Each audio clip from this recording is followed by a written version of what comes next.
जय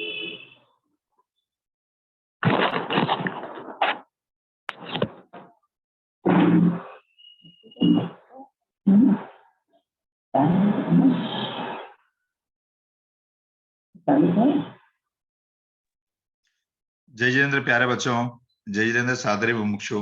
जय Jitendra foundation course के संडे कक्षा में आप सभी का स्वागत है।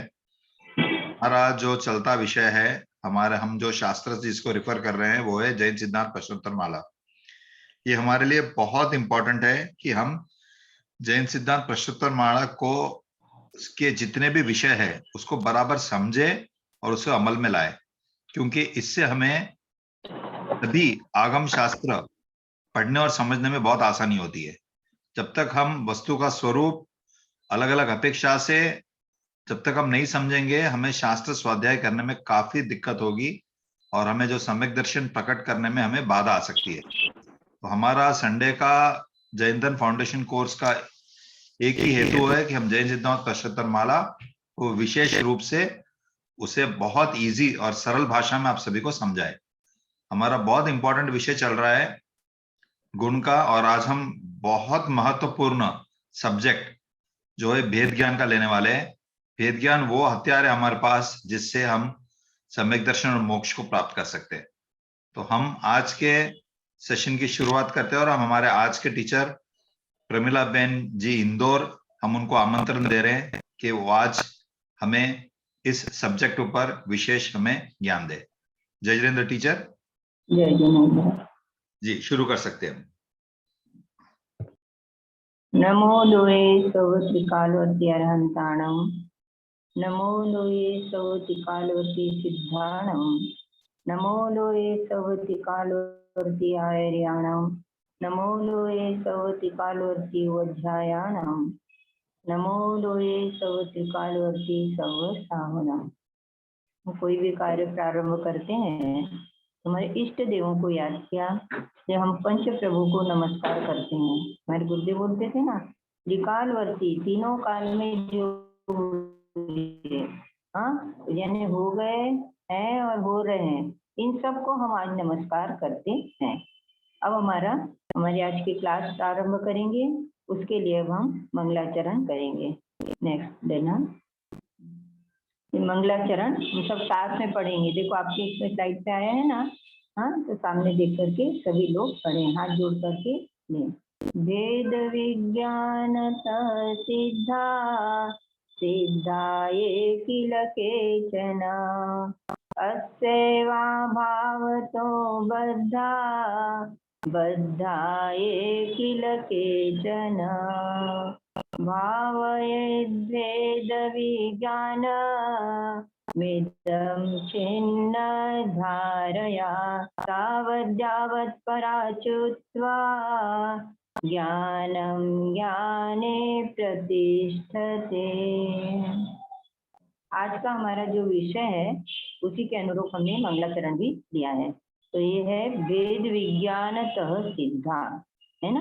वेद विज्ञान से ही क्या हुए हैं, सिद्ध हुए हैं। सिद्धा है ना, यानी सिद्ध जो भी हुए, जब आज तक जितने अनंत सिद्ध हो चुके हैं, अभी हो रहे हैं, भविष्य में भी होंगे, तो किससे होंगे, तो बोले भेद विज्ञान से ही, है ना। जो कोई भी सिद्ध हुए हैं वे किससे हुए, तो बोले भेद विज्ञान से हुए हैं।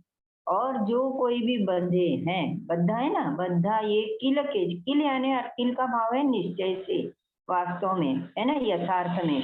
और केचन का अर्थ होता है जो कोई, बाकी तो अर्थ सरल है। वेद विज्ञानतः सिद्धा यानी भेद विज्ञान से सिद्ध हुए हैं, है ना। सिद्धा ये किल केचन यानी निश्चय से वे ही सिद्ध हुए हैं, वेद विज्ञान से ही हुए हैं, है ना। और अस्य अभाव, वहाँ अभाव शब्द आएगा, है ना, अभाव से यानी इसके अभाव से, किसके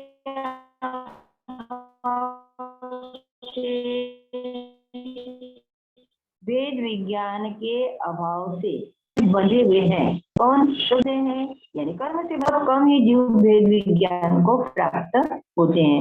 वे कम जीव ही भेद विज्ञान कर पाते हैं, यानी जिनने भी भेद विज्ञान किया है वे ही सिद्ध होते हैं। अब देखो, आप लोगों को थोड़ा मन में लगेगा कि मंगलाचरण किया और भेद विज्ञान से प्रारंभ किया, है ना। कोई भगवान का स्मरण किया नहीं, भगवान को नमस्कार किया नहीं। हमने नमस्कार मंत्र पहले बोल चुके हैं, परंतु मंगलाचरण में भी हम लोग यानी पंच परमेष्ठी को नमस्कार आदि करते हैं। तो ये नमस्कार ने क्या कर, इसका हम लोगों को क्या है कि कारण में कार्य का उपचार कर दिया। क्योंकि जो भी सिद्ध हुए हैं, सिद्धों की बात कर रहे हैं ना, तो जो भी सिद्ध हुए हैं, हाँ, यहाँ से जो संसार से छूटकर जितने भी गए, तो किससे गए? भेद विज्ञान से। तो भेद विज्ञान क्या हुआ? कारण हुआ। और उसका कार्य फल क्या आया? अरे परिपूर्ण दशा। हमारे गुरुदेव कहते हैं ना, पूर्णता के लक्ष्य से जो धर्म की शुरुआत होती है, वही वास्तविक शुरुआत होती है, यानी वही प्रारंभ है। तो हम भी भेद विज्ञान से ही प्रारंभ करें, है ना, क्योंकि पूर्ण दशा चाहिए। पूर्ण हमारा स्वभाव और पूर्ण दशा है ना? ये जो चाहिए उसके लिए भेद यानी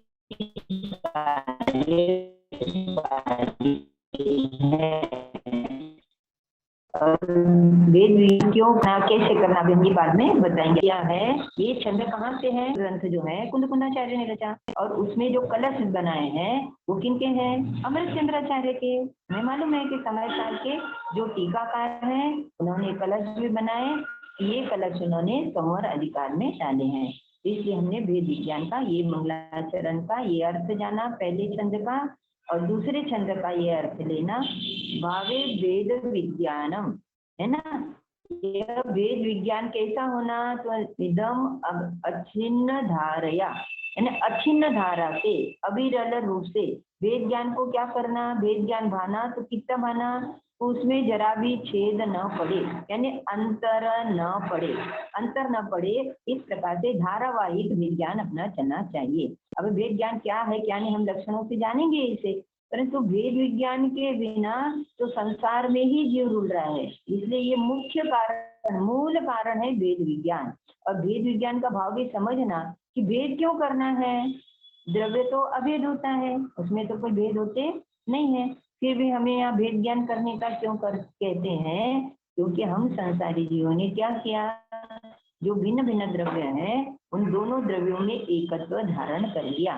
दोनों को मिला करके मान लेते हैं कि यह मैं हूँ, तो दोनों को मिलाकर जो मैं माना, हमने दो में अभेद बना कर लिया, जबकि वो दोनों तो भिन्न भिन्न थे। तो अभेद मान लिया, इसलिए श्री गुरु कह रहे हैं कि इनमें भेद करो, ये दोनों द्रव्य अलग अलग हैं, है ना। तो आज हम जो विषय लेंगे उसी से संबंधित अपना ये छंद है। तो यहाँ क्या कह रहे हैं? वेद ज्ञान को कब तक भाना है? तो अछिन्न धारा से, यानी छेद न पड़े, अखंड प्रवाह से, अखंड धारा से उसको भाना। और कब तक भाना? तो नीचे देखो लाइन लिखा ना, यावत यावत पराचित्ता ज्ञानम ज्ञाने प्रतिष्ठिते, यानी कब तक भाना? उसको भाना चाहिए ना, भावे, यानी कब तक हम भाए? तो जब तक कि ज्ञान ज्ञान में प्रतिष्ठित न हो जाए, यानी ज्ञान ज्ञान में प्रतिष्ठित न हो जाए, यानी ज्ञान जो परिणति है, वो जो ज्ञान पर्याय है, वो जब तक अपने ज्ञान स्वभाव को न जाने, तो न जाने यानी वो जान लेगी तो क्या हो जाएगा? आत्म तत्व को जान ले और शरीर की भिन्नता को जान लेगा, तो आत्मा को जानकर जब आत्म स्वभाव का अनुभव करेगा तो क्या हो जाएगा? सम्यक दर्शन हो जाएगा। और सम्यक दर्शन होगा तो वो धारा उसकी चलती ही रहेगी, यानी सम्यक दर्शन होने के बाद बीच में मिथ्या तो भी न आए, तब तक वो सम्यक, जब तक पूर्ण दशा न हो तब तक उसको भाना। और दूसरा अर्थ इसका ये भी है कि जब साधक दशा होती है तो मुनि दशा से फिर अरंत दशा होती है ना, तो मुनि दशा के बाद जब अरंत दशा हुई तो उसमें बीच में जो जीवों के परिणामों की विशुद्धता मुनि राजों की होती है उसे श्रेणी का काल कहते हैं। तो उस काल में शुद्धोपयोग में इतने स्थिर रहते हैं कि पूर्ण स्थिर होकर के केवल ज्ञान लेते हैं, यानी बीच में कभी भी शुभोपयोग आदि दूसरा न आए।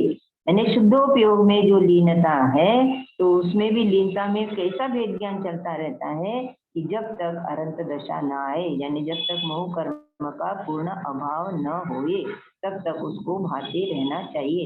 इसलिए हमको फल बता देते हैं ना, तो फल से क्या है, इस संसारी जीवों को आकर्षण होता है कि क्यों करना चाहिए। अब आपने कह दो दिया वेद विज्ञान भाना, पर वेद विज्ञान हमें क्यों करना चाहिए? तो इसलिए भी करना चाहिए। इसके लिए हम अपने गुरुदेव को उदाहरण देते थे, हाँ, पूरे सकोरे का, पूरा सकोरा हो और हमारे पास पानी भी कम है, हाँ, तो पानी डालना है कैसा? उसे यदि बहुत सारा पानी है तो चलो उसमें डाल दिया, परंतु एक एक बूंद डालते रहेंगे तो एक न एक दिन वो पूरा सकोरा भी भीग जाएगा। सूखा है तो वो भी भीग जाएगा, उसमें भी पानी आ जाएगा। तो कैसा होना पर निरंतर डलना चाहिए, या ना अछिन्न धारा से, तो निरंतर बूंद पड़ना चाहिए, निरंतर पानी पड़ना चाहिए। इसलिए हमें क्या कह रहे हैं कि निरंतर वेद ज्ञान को भाते रहना चाहिए। तो होगा ही होगा, हमें पूर्ण विश्वास है, हमारे गुरु ने जो ये बात बताई है वो यथार्थ है। यदि हमारे अंदर ये बात बैठ जाएगी तो अवश्य ही हमारा कार्य होगा ही होगा, यानी हम आत्मा को जान सकेंगे। वेद विज्ञान करके वेद विज्ञान के पद तक हम पहुंच जाएंगे। देखो एक और उदाहरण हम देते हैं, जैसे एक गर्म तवा है और उसमें पानी की बूंद डालें तो क्या हो जाएगी? अरे गर्म है ना, तो भाप बन के उड़ जाएगी। फिर दूसरी डाली, तीसरी डाली, तो सूखती सूखती जा रही। कोई कहेगा ये क्या कर रहे हो? अरे नहीं, अभी हमारा कार्य हो रहा है, हो रहा है। परंतु यदि हम लगातार लगातार पानी डालते रहेंगे तो उसे ठंडा होना ही पड़ेगा। उसी प्रकार ये जीव का क्या रहता है, कितने भी कषायों में विषयों में पड़ा हुआ है संसार दशा में, तो कोई को लगेगा इतना सा कर लोगे, वेद ज्ञान कर लोगे तो तुम्हारा कार्य हो जाएगा क्या? बोले हाँ हो जाएगा। हम कैसे भाएंगे उसको? अछिन्न धारा से, अविरल रूप से वेद विज्ञान का हम अभ्यास करेंगे तो एक न एक दिन जैसे तवे को ठंडा होना ही पड़ा, वो गर्म लोहे का था उसे ठंडा होना पड़ा, उसी प्रकार या कितने भी विषय कषाय आदि के कार्य चलते रहे, परंतु जो ही हमें इस ज्ञान की प्राप्ति हुई कि उसको लगातार चलता रहे तो कषायों का अभाव अवश्य ही है ना। इस प्रकार से हमारी ये मंगला। अगली स्लाइड। अब हमें इसमें ये फल की जो बात अपनी चली ना, तो उसमें फिर लगा कि ये भेद विज्ञान को भाया, तो किन किन ने भाया? तो फिर बनारसी दास जी हुए, जैसे अपने कलश लिया ना, ये अमृत चंद्राचार्य ने कलश बनाए और अमृत चंद्राचार्य के कलशों पर से बनारसी दास जी ने नाटक समाचार बनाया, है ना। नाम सुना ही है आपने, इसके पहले की क्लास में भी अपना मंगलाचरण में हुआ था, है ना। तो बनारसी दास जी ने क्या बनाया? नाटक समाचार। तो उसमें उन्होंने भेद विज्ञान की महिमा करी और भेद विज्ञान के कारण जिनने भेद विज्ञान कर लिया उनकी स्तुति करी, उनकी महिमा गई। तो कैसे है वो? अपन ये छंद के माध्यम से पढ़ते हैं। वेद विज्ञान जग्यो जिन के घट, शीतल भयो जिमि चंदन, केली करे शिव मार्ग में, जग माही जिनेश्वर के लघु नंदन। सत्य स्वरूप सदा जिन के, प्रगट्यो अवदात मिथ्यात्व निकंदन। सांसद शातिन की पहचान, करे कर जोर बनारसी वंदन, करे कर जोरी बनारसी वंदन। बनारसी दास जी कहते हैं कि हम उनको हाथ जोड़कर वंदना करते हैं। किनको? जिन्होंने भेद विज्ञान कर लिया, है ना। वेद विज्ञान जिनके हृदय में बस गया, यानी वेद विज्ञान जिनके हृदय में हुआ, यानी निज और पर का विवेक प्रकट हो गया, यानी दोनों को भिन्न भिन्न जान लिए। आज हमारा जो विषय चलेगा ना वो इसी पर है कि वेद विज्ञान करना है ना, तो पहले तो जो हमारे साथ में है उससे वेद ज्ञान करना है ना। जो हमारे साथ में लगा है ना, क्या लगा हुआ है? शरीर। हाँ, तो उससे वेद विज्ञान जिनने कर लिया तो निज और पर का भेद उन्हें जानने से उनका विवेक प्रकट हो गया।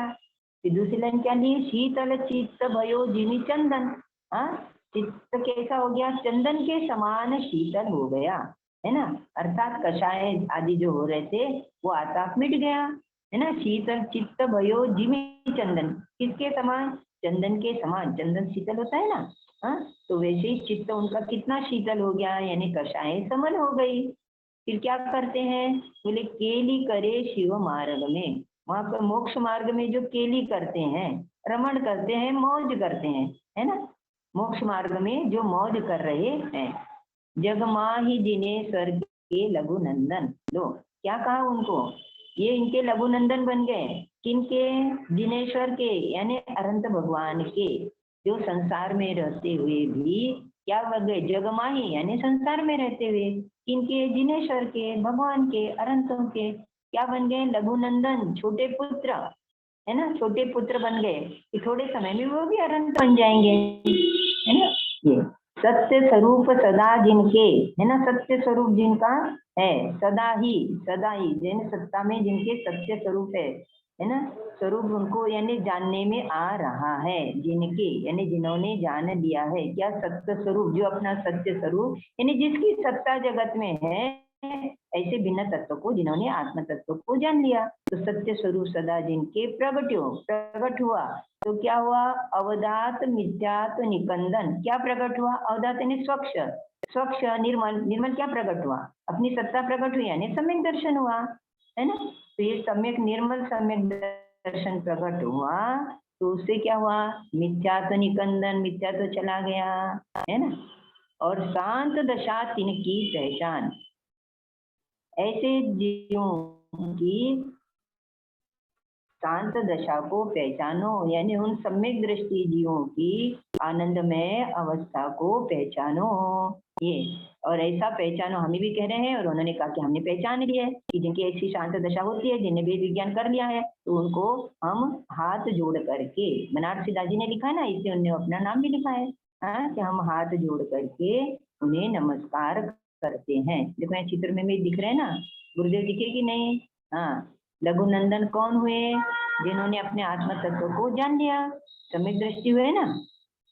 तो सम्यक दृष्टि गुरुदेव ने सम्यक तो प्राप्त कर लिया, भेद ज्ञान करके आत्मा और शरीर की भिन्नता को जानकर स्वरूप में मौज कर रहे हैं। तो फिर अपन ने उनका चित्र भी डाला, और भी जो भी सम्यक दृष्टि हुए, जैसे अपने माता जी हैं, ज्ञान भाई हुए, फिर श्रीमद हैं, जिन जिन ने भी आत्मज्ञान कर लिया है, हम सबको नमस्कार करते हैं। तो ये देखो नमस्कार करने का भाव क्यों आ रहा है? क्योंकि इनके प्रारंभ हो गया है, मोक्ष मार्ग का प्रारंभ यहीं से शुरू हो गया। वेद ज्ञान जगत का उत्कृष्ट विषय आज का हमारा ये है, क्योंकि हम जो गुण वाला प्रकरण पढ़ रहे हैं ना, तो ज्ञान गुण है, ज्ञान गुण की विषय चल रहा था अपना। तो ज्ञान की इतनी विशेषता है कि ज्ञान जो अभेद मान रहा था, वही ज्ञान अब जब उसको विवेक जागृत हुआ, तो उस ज्ञान में उसने दोनों को भिन्न भिन्न रूप से जान लिया। तो जिनने जान लिया उन्हें हम नमन करते हैं, उनकी हम स्तुति करते हैं। नेक्स्ट, अब हमारा जो विषय है वेद ज्ञान क्या है ना। भिन्न भिन्न द्रव्यों को भिन्न भिन्न जानना, वेद शब्द है ना, वेद और विज्ञान दो शब्द है। तो वेद किसको कहा?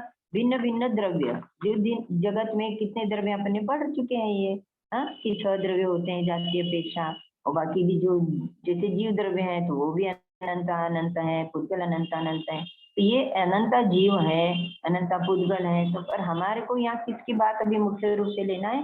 जीव और पुद्गल की, है ना, दो की बात लेना। क्योंकि अभी ना अपने लोगों ने इसके पहले की क्लासों में पुद्गल संबंधी बहुत विशेष विस्तार समझ लिया, है ना, वर्गणाओं का विस्तार समझा, शरीर का विस्तार समझा, है ना, शरीर कितने प्रकार के होते हैं, वर्गणाएं कितने प्रकार के होते हैं, किन वर्गणाओं से कौन सा शरीर बनता है ना। और हमारे साथ में अभी एक शरीर है ना, ये शरीर की बात से लेना है मुख्य रूप से, सबने अपने अपने साथ लेना। एक क्षेत्रावघात संबंध, इसके पहले की क्लास में एक क्षेत्रावघात संबंध वाला विषय अपना चला था कि हम सब एक क्षेत्र में रह रहे हैं, तो एक क्षेत्र में रह रहे हैं, पर अभी निकटवर्ती में अपना बद्ध रूप से कौन है? बोले ये शरीर, जो अपने को ये शरीर जो प्राप्त हुआ है मनुष्य पर्याय में, ये शरीर, क्योंकि मनुष्य एक पर्याय है, वो न आत्मा है न शरीर है, ये दो मिलकर के एक पर्याय बनी, अवस्था बनी है, जिसको हम मनुष्य कहते हैं। तो मनुष्य कहते हैं यहाँ दो चीजें मिली है, जीव है और पुद्गल है, तो दो मिलकर के ये जो बना हुआ है इसको मनुष्य कहा। तो हमने मान्यता में क्या मान लिया कि ये पूरा ही मैं हूँ, पर ये पूरा मैं नहीं हूँ, इसमें एक जाननहार तत्व भिन्न है और ये शरीर भिन्न है। इसलिए हमको कहा है कि वेद ज्ञान करो। तो वेद ज्ञान से क्या करा? हमने जाना। तो विज्ञान, विज्ञान किसको कहा? देखो ज्ञान तो हमको सबको रहता है और ज्ञान होता भी है, वेद ज्ञान होता है कि नहीं सबको? सबको वेद ज्ञान है। अरे कैसा होता है, लगता है ना कि ये घर मेरा है, ये घर तेरा है, लगता है कि नहीं? स्कूल जाते हैं तो स्कूल में हमको कौन सी स्कूल में जाना है पता है, फिर वहां जाकर के कौन से क्लासरूम में जाना है ये पता है। तो वेद ज्ञान वेद करते आता है कि नहीं? करते आता है, वेद का ज्ञान तो है। पर यहाँ विशेष किसकी बात करें? वेद विज्ञान, वो साइंस, वो प्रायोगिक, जैसे देखो लिखा है, जाना माना वैसे ही अनुभव में करना, अनुभूति में आ जाना, अनुभव में आ जाना कि हाँ ऐसा ही है, ऐसा प्रैक्टिकली आ जाना, उसका नाम है विज्ञान, है ना। क्योंकि ज्ञान तो है पर विज्ञान लेना है यहाँ पर, साइंस और विज्ञान। कौन सा विज्ञान है हमारा? वेद विज्ञान करना है हमें। तो वेद विज्ञान करना है यानी विवेक जागृत होना, गुरु का उपदेश सुना, और गुरु ने कहा कि दोनों भिन्न है तो लगना भी चाहिए कि वास्तव में भिन्न है। अब हमें यहाँ लक्षण आदि से फिर और वेद करके समझाएंगे। ये तो किससे वेद करना? भिन्न द्रव्य है जानना, और जैसा जानना ज्ञान में वैसा मानना यानी श्रद्धान करना,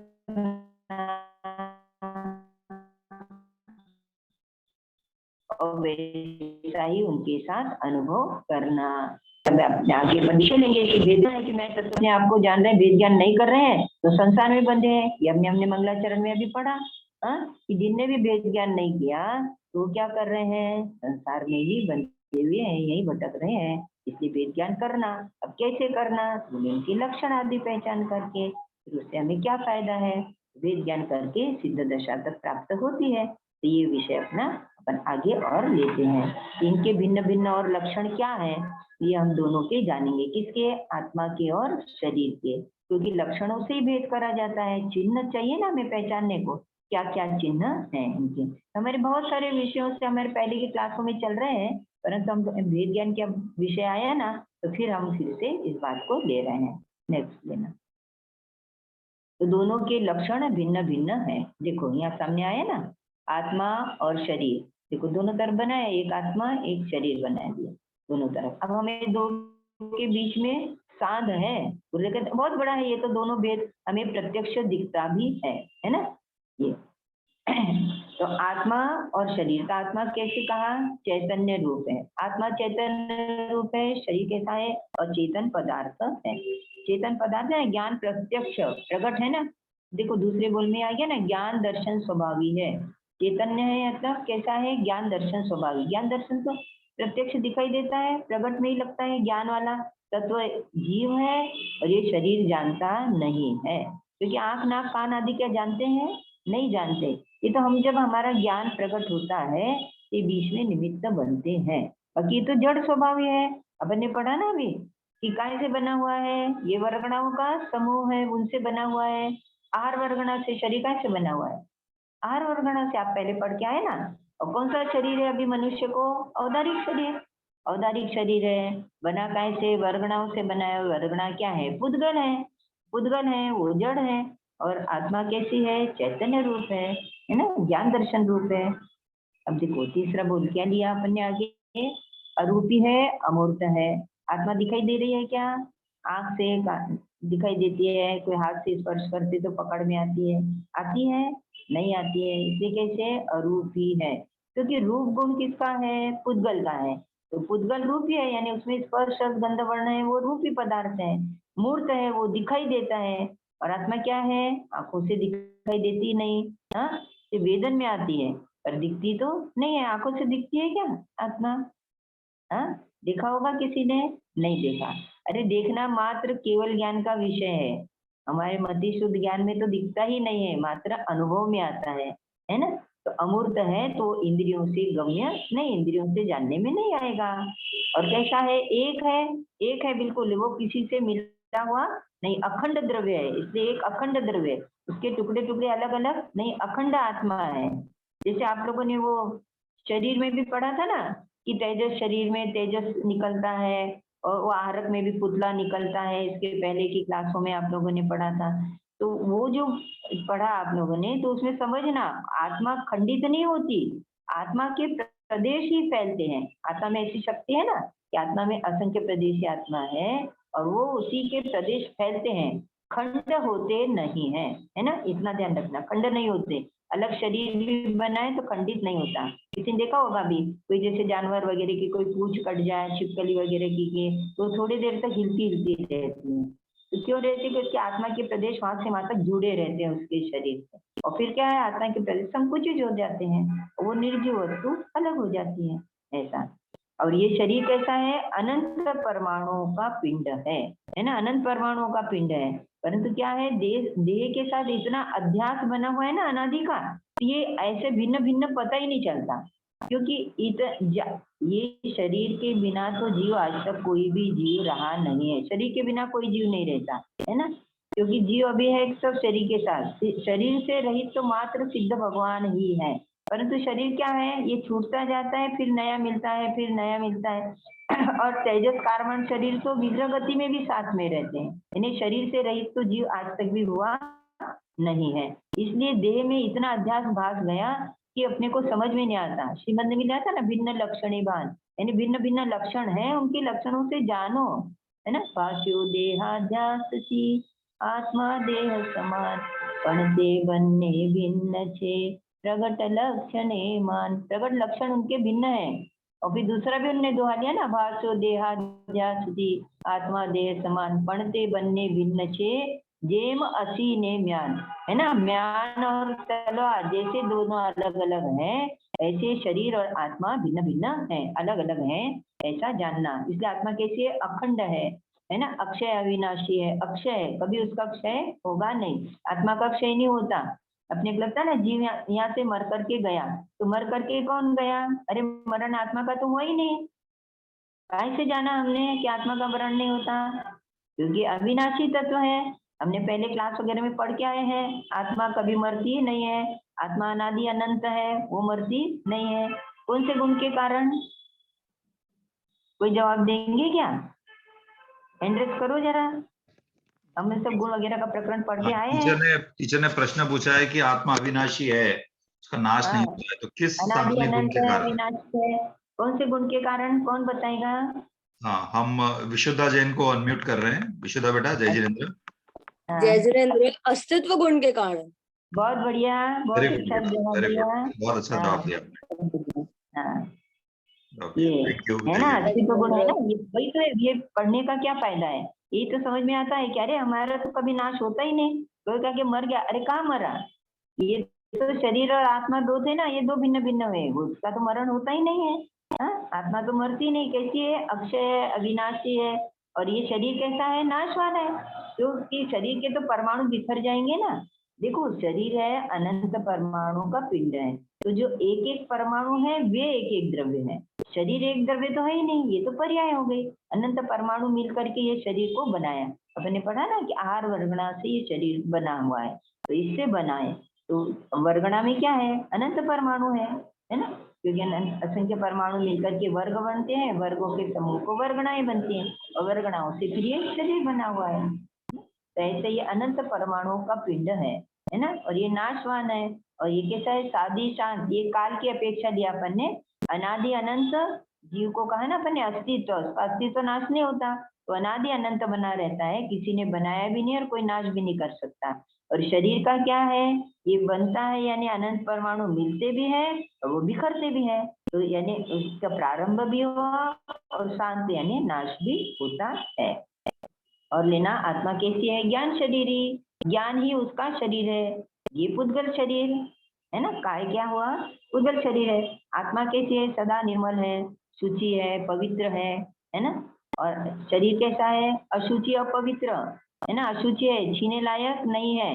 पर देखो कितनी महिमा है कि आत्मा साथ में है, तब तक शरीर को यदि स्पर्श करते हैं तो कोई स्नान करने नहीं जाता, है ना।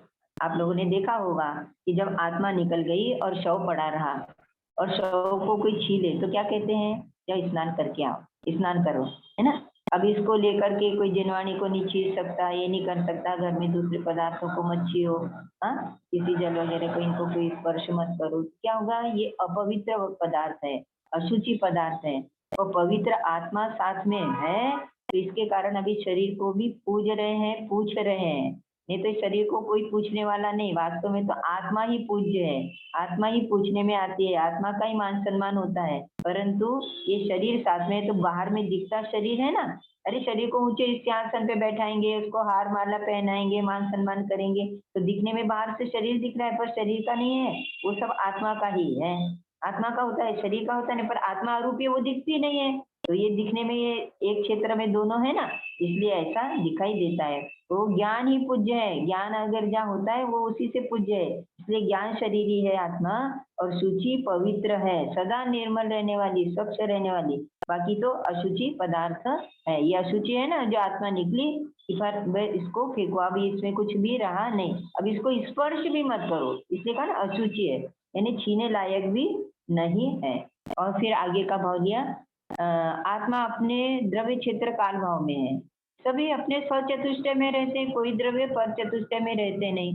हाँ, और शरीर का है तो उसके एक एक परमाणु एक एक द्रव्य है, इसलिए वे अपने द्रव्य क्षेत्र काल भाव, इसको अपन ने स्वचतुष्टय भी कहा था। देखो नीचे लिखा ये वैसे अपने चतुष्टय में ही है ना। जीव अपने चतुष्टय को छोड़कर कहीं बाहर जाता नहीं है, और इसी के लक्ष्य से, है ना, आत्मा के लक्ष्य से ही हमें पूर्ण दशा की भी प्राप्ति होगी, है ना। जब हमने दोनों को भिन्न जाना और स्वभाव को जान करके स्वभाव में लीनता करी, तो इसी से पूर्णता की प्राप्ति होगी। और जब तक शरीर का लक्ष्य रहेगा तब तक ये जीव संसार में दुखी रहेगा, परिभ्रमण चलता रहेगा, परिभ्रमण मिटने वाला नहीं है। इसलिए हमने यहाँ दोनों के भिन्न भिन्न लक्षण जाने, किसके, आत्मा के और शरीर के, है ना, दोनों के हमने भिन्न भिन्न लक्षण जाने। अब आगे लेते हैं कि चतुष्टय की जो बात अपनी चली, ये चतुष्टय को मोक्ष मार्ग प्रकाशक में टोडरमल जी ने अच्छा उनके विषय लिया है, जो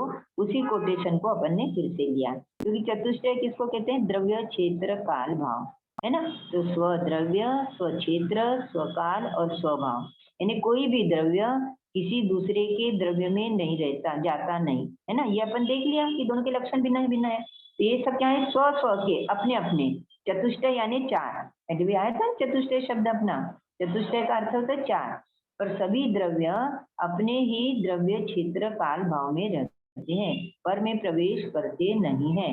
पर हमने क्या करा है, संसारी जीव मान्यता से पर के क्षेत्र को अपना क्षेत्र मानता है ना, पर के भावों को अपना भाव मानता है, पर का नाश हुआ तो अपना नाश मानता है। ये उसकी गलती है ना, ये उसकी भ्रमणा है। ये भ्रम को निकालने के लिए हमने यहाँ इनके लक्षण आदि भिन्न भिन्न जाने। तो इन्होंने कैसा लिया है कि आत्मा किसको कहा, तो टोडरमल जी ने इसको विशेष रूप से अलग से कहा है। तो क्या लिया है उन्होंने, अमूर्तिक प्रदेशों का पुंज, प्रसिद्ध ज्ञानादि गुणों का आधारी, अनादि निधन वस्तु आप है, यानी मैं हूँ। मैं अपनी लेना ना, जीव द्रव्य की बात है, आत्मा का हो तो आत्मा किसकी बात कह रहे, मेरी कह रहे। जीव शब्द कहा तो किसका लिया, मेरे लेना।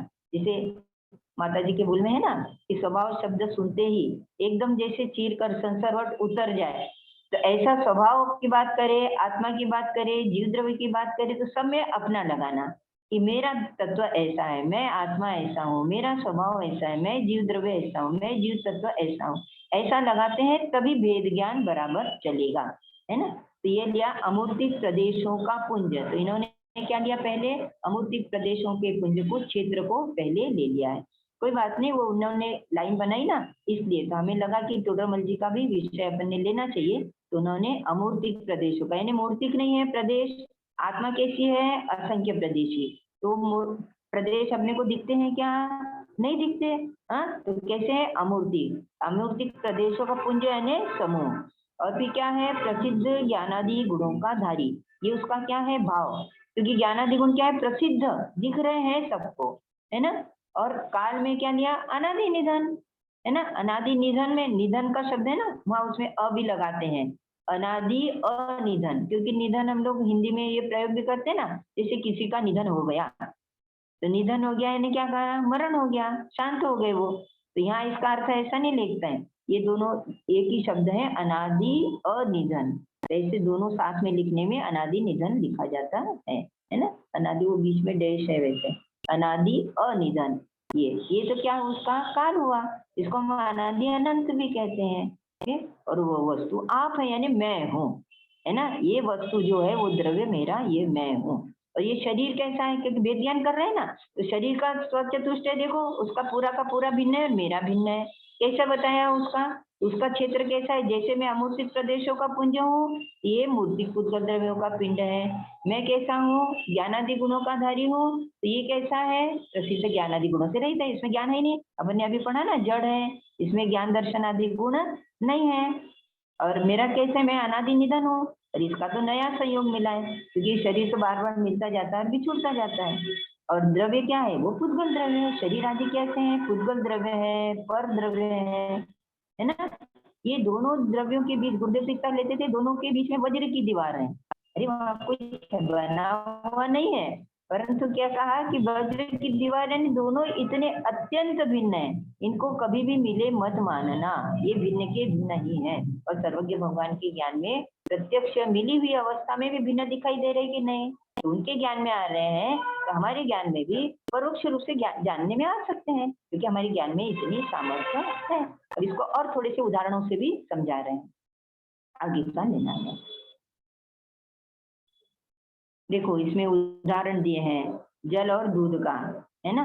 जल और दूध दोनों एक ही क्षेत्र में रहते हैं, ये आपको आगे की शर्मिला दीदी ने भी लिया था इस क्लास में, जल और दूध का, कि दोनों एक ही क्षेत्र में रहते हैं पर भी दोनों कैसे हैं? भिन्न भिन्न है, क्योंकि उनके दोनों के सब द्रव्य क्षेत्र काल भाव भिन्न भिन्न है, पर एक क्षेत्र में रह रहे हैं। तो अपने को क्या लगता है कि वो एक दूसरे में प्रवेश कर गए, तो प्रवेश किया नहीं है। अरे हंस होता है कि नहीं? हंस दोनों को भिन्न भिन्न कैसे कर लेता है? उसकी चोंच में ऐसी रहती है कि वो जब भी पीने जाता है तो दूध के कण अलग निकाल लेता है, पानी को छोड़ देता है और दूध को अलग ले लेता है। तो देखो दोनों अलग हो जाते हैं ना।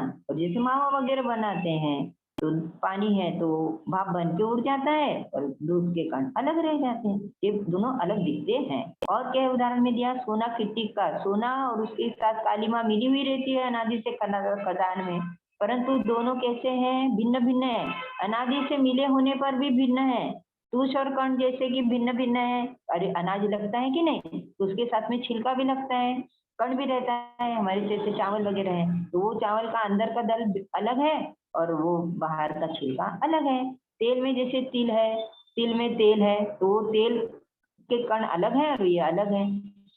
ऐसे एक क्षेत्र में रहते हुए भी ये भिन्न भिन्न ही रहते हैं। भिन्न भिन्न हमें समझ, देखो मिली अवस्था में भी भिन्न थे, तभी तो उनको प्रक्रिया से भिन्न करते हैं, नहीं तो भिन्न कैसे कर सकते थे, है ना। ये उदाहरणों से अपने को समझ में आ जाना चाहिए। फिर देखो इधर इस साइड में लिखा भी है वस्त्र आदि का, कि जैसे हम लाल वस्त्र पहने तो आत्मा लाल होती है क्या? शरीर लाल होता है? नहीं होता है ना। वस्त्र जीर्ण हो तो शरीर जीर्ण होता है क्या? नहीं होता है। देखो सब लिखा है इधर।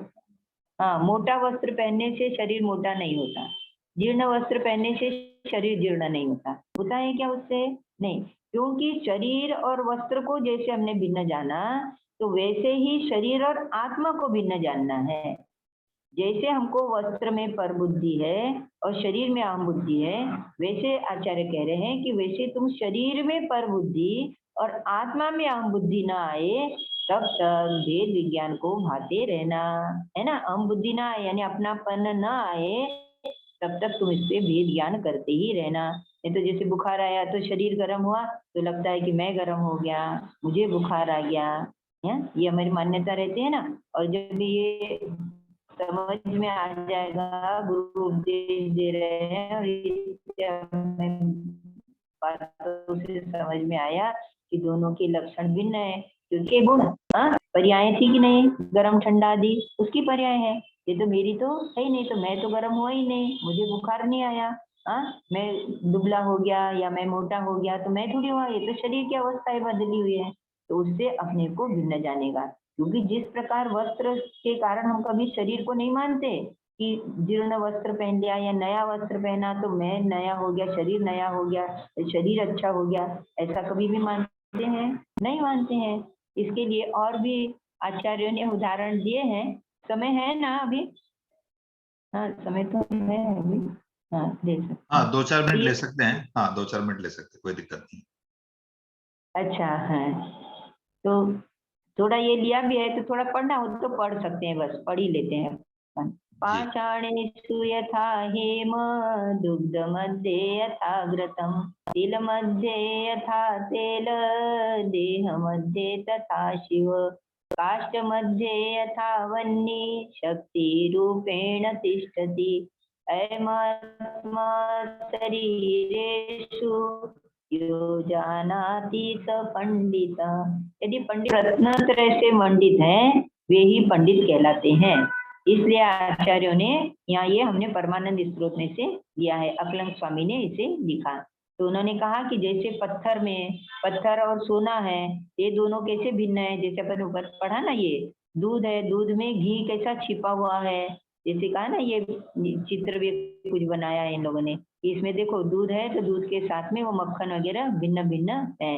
तेल में, तिल में और शरीर में जिस प्रकार ये है, उसी प्रकार देह मध्य तथा शिव, यानी देह के मध्य में ये आत्मा भिन्न की भिन्न रहती है ना। लकड़ी में जैसे अग्नि है ना, अग्नि क्या है, शक्ति रूपेण तिष्ठति, शक्ति रूप से है। उसी प्रकार इस शरीर में यह जो जानने वाला तत्व है, यानी वो मैं तत्व जानने वाला, वह भिन्न का भिन्न ही है। ऐसा जो जानते हैं वे ही पंडित कहलाते हैं। क्योंकि बाहर में जो भी सब दिखाई दे रहा है, ये सब क्या है, पुद्गल के खेल हैं। ये टोटमल जी ने कहा ना, ये सब है पुद्गल के खेल, इनसे नहीं हमारों में, इनसे हम किसी प्रकार से भी मिलने वाले नहीं हैं, इनसे हमारा कोई प्रयोजन सधने वाला नहीं है। हमारा प्रयोजन अपने से ही होगा, इसलिए अपने आत्म तत्व को जानना।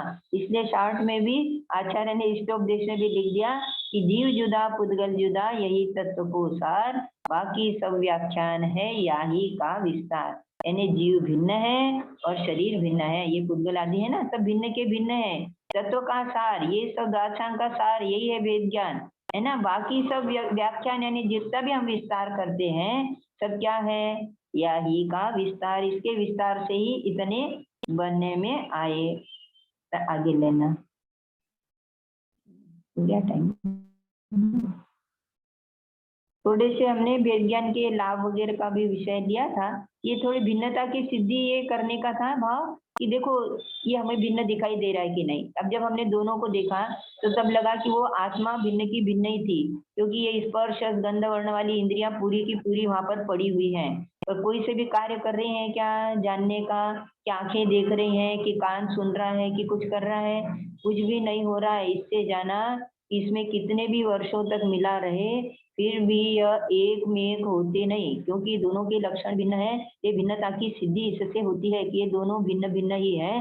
तो हमारे ज्ञान में भी बिल्कुल बैठा लेना चाहिए कि दोनों भिन्न है, फिर मैं क्यों परकांश अपने में मिलाऊं, क्यों पर को अपना मानो, तो अपनापन दूर करूं। इसलिए कहा कि वेद ज्ञान करना है तो पहले में दोनों को भिन्न करो, स्व और पर, स्व में मात्र आत्मा और पर में सारी दुनिया, सब ले लेना है ना। शरीर तो पर है ही, और शरीर से संबंधित हमने जिन जिन को भी अपना माना है, वे सब भी मेरे से भिन्न ही तत्व है ना। तो ये दोनों चीजें हम जब हम सामने प्रत्यक्ष देखते हैं, तब हमें लगता है कि वास्तव में जो आचार्य कह रहे हैं ये बात बराबर है, क्योंकि आगम से हमने जान लिया, पर युक्ति से, हेतु आदि से, है ना, अनुमान से हम बराबर जानते हैं, तब स्वानुभव में प्रत्यक्ष होता है।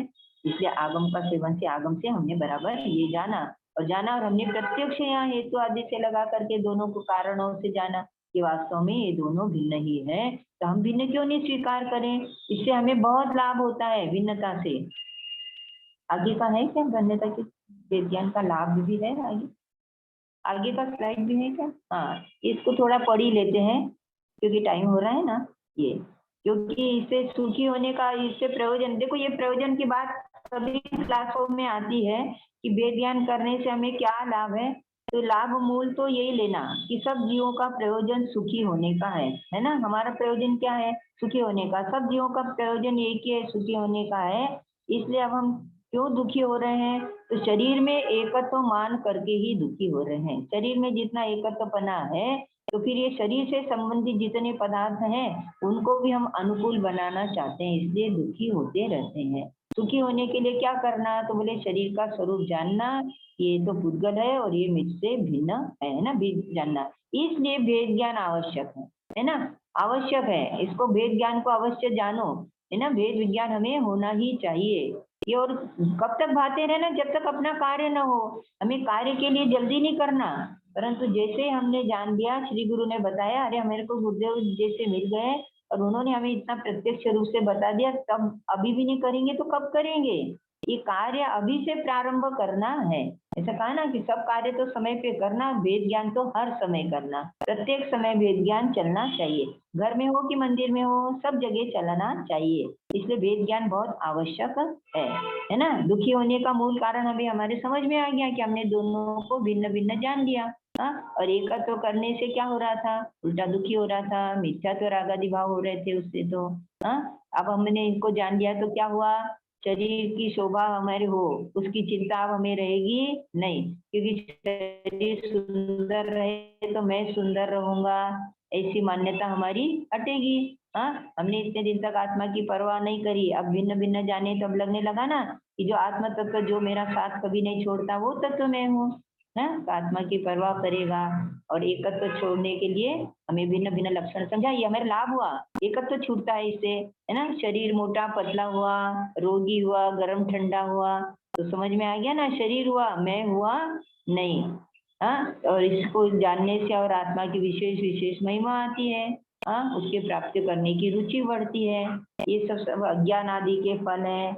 इससे मुझे लाभ आने, अब इतना समझ लिया तो अब ये लाभ और क्या ले गया कि शरीर से मुझे कुछ लाभ हानि नहीं है।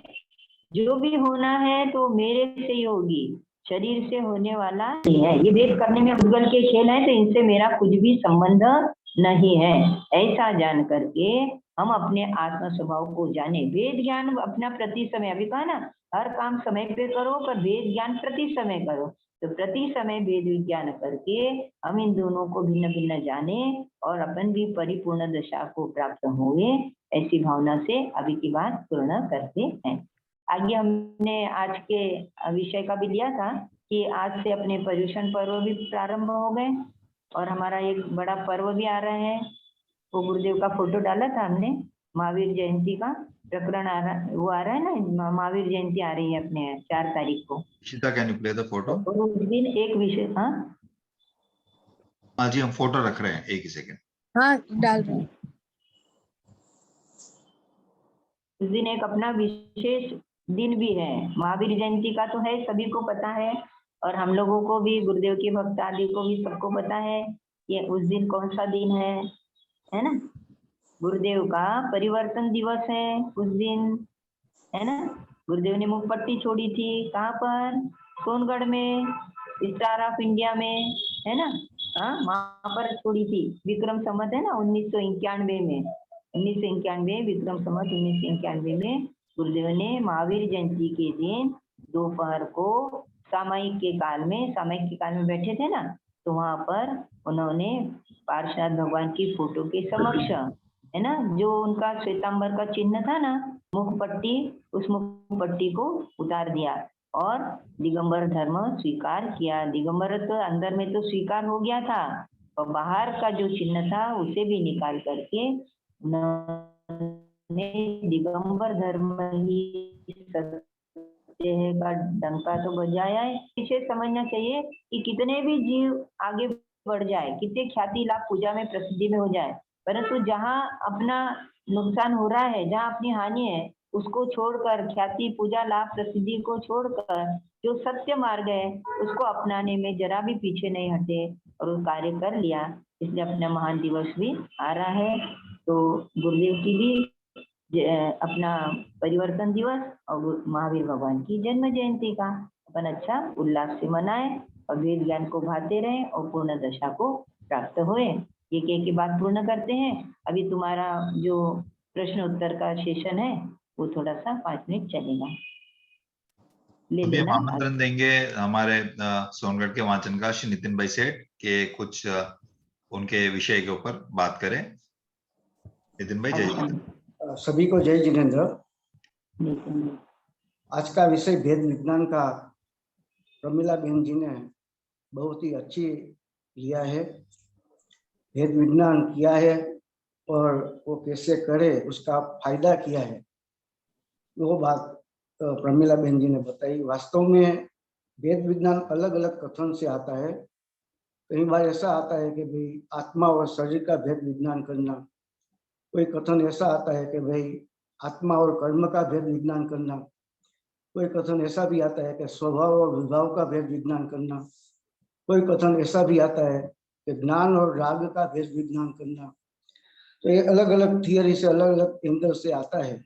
वास्तव में भेद विज्ञान क्या है कि वो भेद पाड़ना है, उसका मतलब वो भेद तो है लेकिन अपनी मान्यता में जो अभेदपना है उसमें एकमेकपना माना है।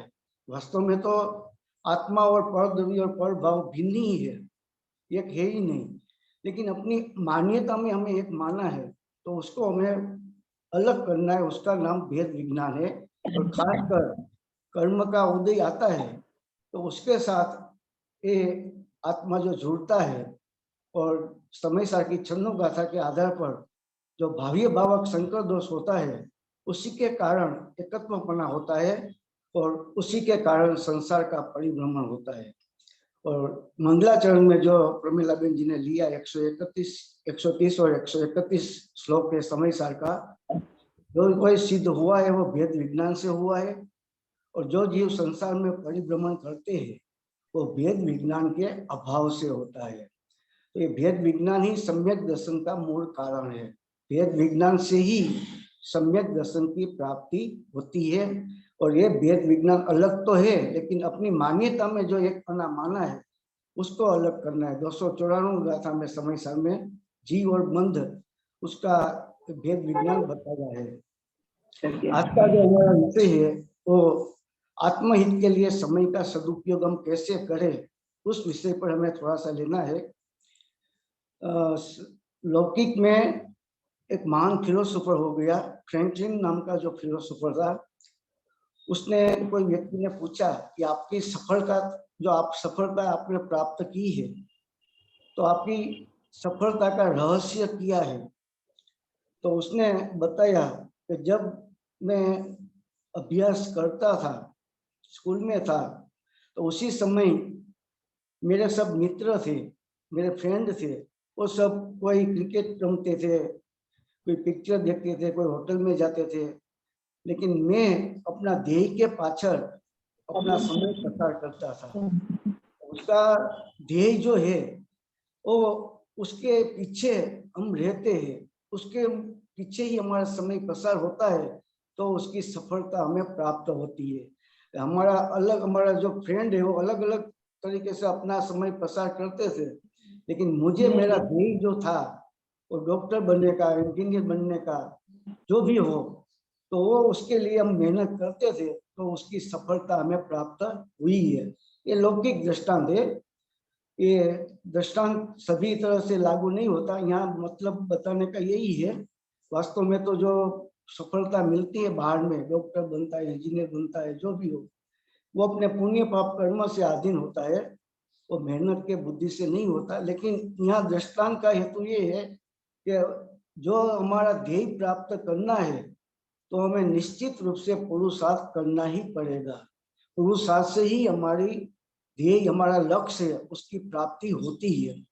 तो देखो, हमारा ध्येय सम्यक दर्शन प्राप्त करना है। गुरुदेव माता जी ने हमें ये मार्ग बताया है। तो सम्यक दर्शन प्राप्त करने के लिए हमें 24 घंटे का जो समय है उसमें 2-3 घंटा मिनिमम अपने आत्महित के लिए पसार करना चाहिए। क्योंकि समय है तो हम स्वाध्याय आदि कर सकते हैं, अगर समय ही नहीं होते तो हम नहीं कर सकते। तो मिनिमम दिन में 2-3 घंटा स्वाध्याय आदि हमें करना चाहिए, उसका समय हमें निकालना चाहिए। और दूसरा, जो दिन है, पूरे दिन में हम विचार करें तो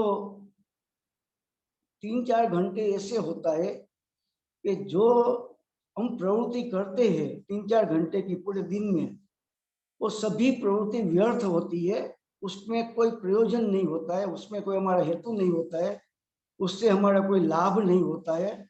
तो भी ये पूरे दिन में लगभग 3-4 घंटा ऐसा होता है कि हमारे निष्प्रयोजन, कोई भी प्रकार का प्रयोजन बिना, कोई भी प्रकार का हेतु बिना, जिस प्रवृत्ति से हमारा कोई लाभ नहीं हो, ऐसी प्रवृत्ति 3-4 घंटे हमारा मिनिमम पूरे दिन में पसार हो जाता है। तो ऐसी जो समय हमारा व्यर्थ होता है, उस समय को हम व्यर्थ न जावा दे, और उसके हमें आत्महित के लिए हमें उसका उपयोग करें। वो समय जो व्यर्थ होता है उसको आत्महित में हमें लगाए तो हमारा आत्म कल्याण हो सकता है। एक तो पूरे दिन में 2-3 घंटा हमें आत्महित के लिए पसार करना चाहिए, समय निकालना चाहिए। माता जी ने भी बताया है कि गमे तेरी कटोकटी में पण ज्ञान ध्यान नो समय खींची लेवो। तो हमें पूरे दिन में 2-3 घंटे तो ऐसा होना चाहिए। छोटे बड़े सबकी बात है, छोटे बच्चों की भी बात है और बड़ों की बात है। तो 2-3 घंटा हमें आत्महित के लिए उसमें समय निकालना चाहिए, सभी प्रवृत्ति जो भी प्रवृत्ति हो उसमें से। और दूसरा 3-4 घंटा 2-3-4 घंटा पूरे दिन में हमारा ऐसा निकलता है कि जो कार्य का कोई फल नहीं मिलता, कोई लाभ नहीं होता, जिसका कोई प्रयोजन नहीं होता, ये फालतू व्यर्थ ये प्रवृत्ति में हमारा समय पसार होता है। तो ये समय पसार न हो उसके ध्यान रखकर वो उतना समय आत्महित में हम पसार करें तो ये हमारा ध्येय हमारा लक्ष्य वो पूर्ण होता है। दूसरी बाबत एक ये है कि समय दिन तो 24 घंटे का ही होता है और हमारी प्रवृत्ति भी संसार में पूरी तरह से लगी हुई है। तो 2-3-4 घंटे हम निकाले तो सही है, उतना तो हमें करना चाहिए। लेकिन उसके साथ साथ हमें हमारी जो सांसारिक प्रवृत्ति जो होती है उसमें भी हमारा समय का सदुपयोग हम कर सकते हैं।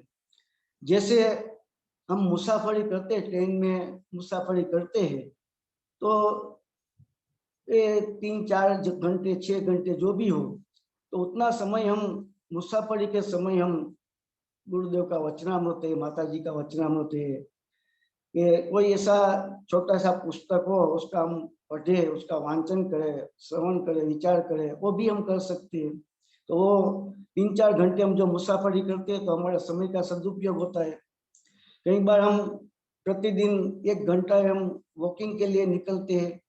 तो जब वॉकिंग के लिए निकलते हैं तो 1 घंटे के लिए हम पूज्य गुरुदेव ने प्रवचन में क्या बताया है, हमें शास्त्र स्वाध्याय किया उसमें आचार्य देव ने क्या बताया है, तो वो तत्व का विचार करें तो जिससे भी हमें लाभ का कारण होता है। तो 1 घंटा हम वॉकिंग करते हैं तो उसी समय हम ये तत्व का विचार आदि करते हैं तो वो हमें लाभ का कारण होता है, समय का सदुपयोग होता है।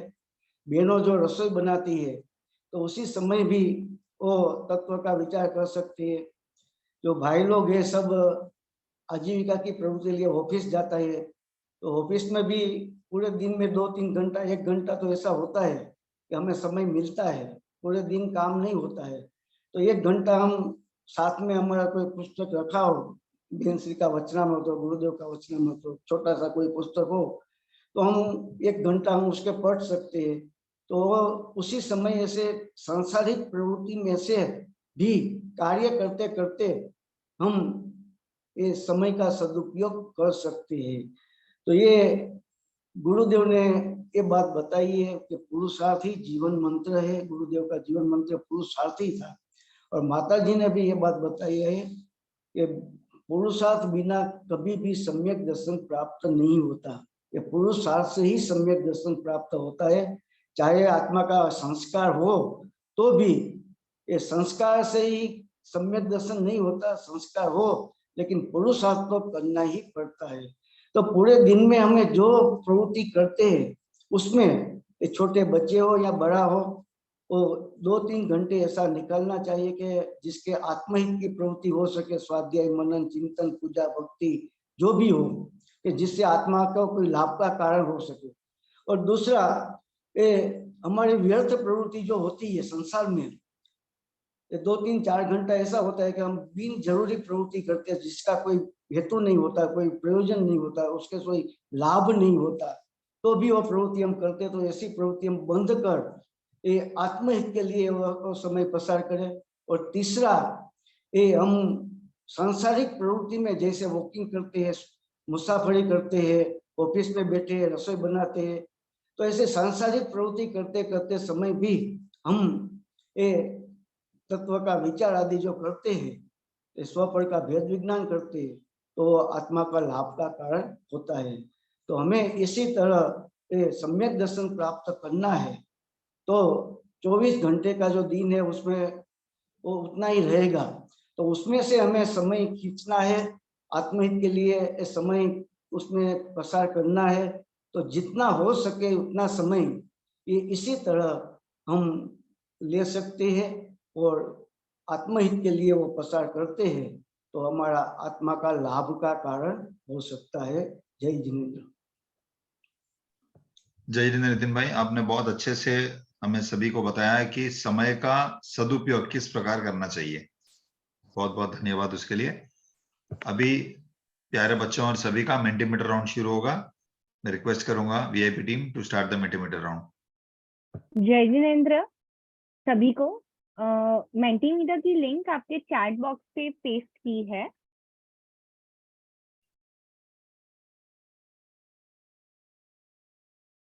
और आप सभी ये पेज पे लैंड करेंगे जैसे ही आप वो क्लिक करेंगे लिंक पे। नियम, हर प्रश्न में 30 सेकेंड का टाइमर रहेगा और सबसे पहले सबसे अधिक अंक प्राप्त होगा। और सभी को अभी जो बॉक्स आएगा उसमें अपना नाम, आयु, मंडल और शहर लिखना है। अभी एक बॉक्स आएगा आपके सामने, उसमें लिखना है। हम 5 सेकेंड वेट करेंगे।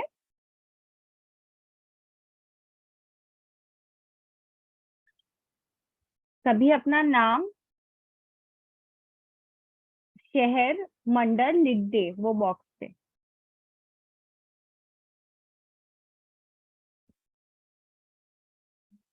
तो अभी स्टार्ट करते हैं।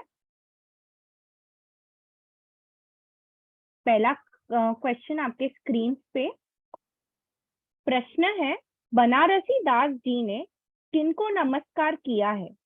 ऑप्शन ए सिद्धों को, ऑप्शन बी अरिहंत को, अरिहंत जी को, ऑप्शन सी मुनिराज जी को, या ऑप्शन डी सम्यक दृष्टि को। ये आज का जो मंगलाचरण था उसमें से लिया गया प्रश्न है कि बनारसी दास जी ने किनको नमस्कार किया आज के मंगलाचरण में। आज जो स्लाइड आज के मंगलाचरण से लिया है। हाँ,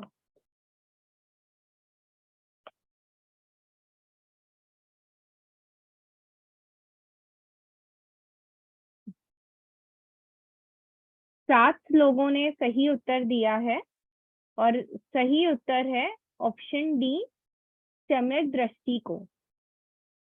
ऑप्शन डी सम्यक दृष्टि को नमस्कार किया है, वो सही उत्तर है। अभी प्रश्न नंबर 2 और प्रश्न है किसके अभाव में बंधे हैं और क्या करने से सिद्ध हुए? ऑप्शन ए देव से, ऑप्शन बी शास्त्र पढ़ने से, ऑप्शन डी सी भेद ज्ञान से, या ऑप्शन डी उपदेश से। किसके अभाव में बंधे हैं और क्या करने से सिद्ध हुए? ये भी आज की कक्षा से रिलेटेड है। हाँ, आज के क्लास में सेशन टीचर से ने भी रिलेटेड है सभी बहुत प्रश्न। विस्तार से आज टीचर ने समझाया था इस पॉइंट को। अब समय समाप्त हो चुका है। सभी ने सही उत्तर दिया है। बहुत बहुत धन्यवाद सभी को। सभी ने परफेक्ट उत्तर दिया। परफेक्ट उत्तर दिया है और आंसर है ऑप्शन सी भेद ज्ञान से। किसी का भी जवाब गलत नहीं, सभी ने भेद ज्ञान में जवाब दिया। बहुत बहुत धन्यवाद की बात है। अभी प्रश्न नंबर 3 आपके स्क्रीन पे और प्रश्न है, मनुष्य का शरीर आहार वर्गना से बना है, तो मनुष्य की आत्मा कौन से वर्गना से बनी है? ऑप्शन ए कार्बन वर्गना, ऑप्शन बी आहार वर्गना, ऑप्शन सी तेजस वर्गना, या ऑप्शन डी कोई नहीं। प्रश्न है, मनुष्य का शरीर आहार वर्गना से बना है, तो मनुष्य की आत्मा कौन से वर्गना से बनी है? सोच के जवाब देना। टीचर ने एक ट्रिक क्वेश्चन डाला है, आपको सोच के जवाब देना है बहुत इसमें।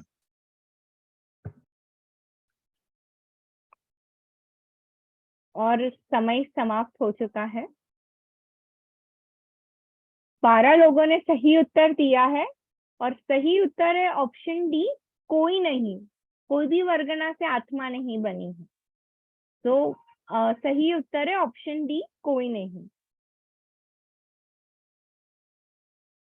अभी चौथा प्रश्न, और प्रश्न है, अमूर्तिक प्रदेशों का पुंज यह जीव का कौन सा चतुष्टय है? वह जिस ग्रंथ से लिया है उसके रचयिता कौन है? ऑप्शन ए शरीर टोडलमर्जी, ऑप्शन बी क्षेत्र टोडलमर्जी, ऑप्शन सी जीव बनारसीदास जी, या ऑप्शन डी भाव बनारसीदास जी। आज के सेशन में ही मिस ने ये बताया था, एक स्लाइड था। जी, आज के सेशन से रिलेटेड है। सेशन से ही रिलेटेड है।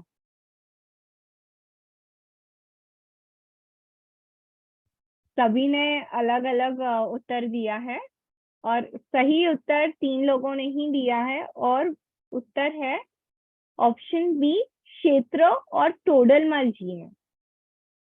ऑप्शन बी क्षेत्र और टोडलमल जी सही उत्तर है।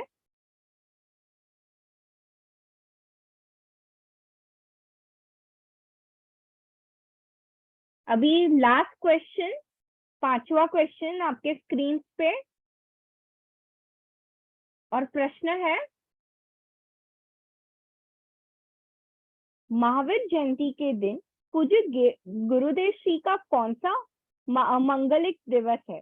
ऑप्शन ए जन्म दिवस, ऑप्शन बी सम्यक्त्व दिवस, ऑप्शन सी परिवर्तन दिवस, या ऑप्शन डी दीक्षा दिवस। आज अभी मिस ने ये लास्ट में ही हमें बताया था कि कौन सा पर्व आने वाला है।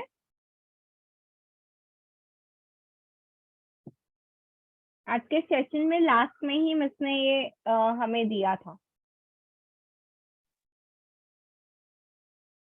सभी ने सही उत्तर दिया है। बहुत बढ़िया, सभी के सभी ने वेरी नाइस। जवाब दिए। अभी रिजल्ट्स के पहले हम हमारी वो रेड कलर वाली स्लाइड फिर से लगाते हैं। ओके, हाँ ठीक है। जो हमारी ऑनलाइन पाठशाला को 3 साल पूरे होने का आ रहे हैं। हमने शुरुआत करी थी मार्च 31, 2020 को, तो इसका 3 साल का वार्षिक दिवस आने वाला है। तो हम सभी प्यारे बच्चों से हम सभी आपको आमंत्रण दे रहे हैं कि आप हमें या तो आपके 20 सेकंड की वीडियो भेजें जिसमें आप हमें यह बताएं कि आपके 3 साल ऑनलाइन में आपने क्या सीखा, उसमें से क्या आपने इम्प्लीमेंट किया, क्या क्या आपने प्रयोग में लाया, और ये आपके कोई सुझाव है हमारे लिए वो भी आप भेज सकते हो। या अगर आपको वीडियो नहीं बनाना है तो आप स्क्रीन पे आके भी बोल सकते हो। ये रहेगा नेक्स्ट फ्राइडे, जो हमारा नेक्स्ट फ्राइडे क्लास होगी 31 मार्च को। उस दिन हम या तो अगर आपकी वीडियो आएगी तो वीडियो प्ले करेंगे, नहीं तो आपको लाइव हम स्क्रीन पे लेंगे। हमने सभी व्हाट्सएप ग्रुप में भी इसका डाला है मैसेज के साथ, तो हमें उम्मीद है कि आप सब इसमें भाग लेंगे। Now the winners. हाँ, विनर्स।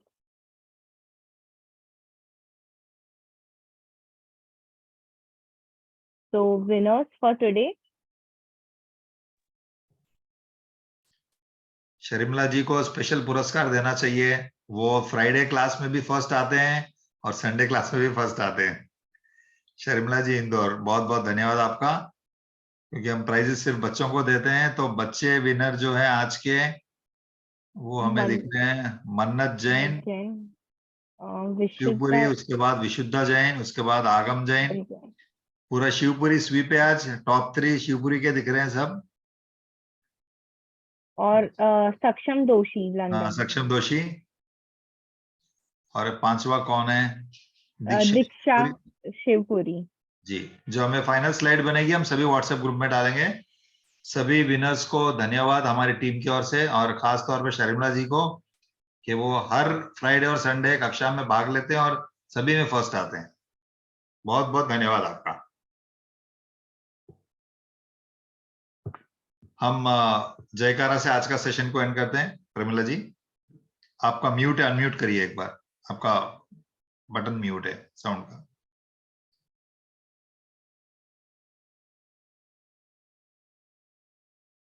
नहीं, अभी भी नहीं खुला है, अभी भी बंद है। नहीं, आपकी आवाज नहीं आ रही है।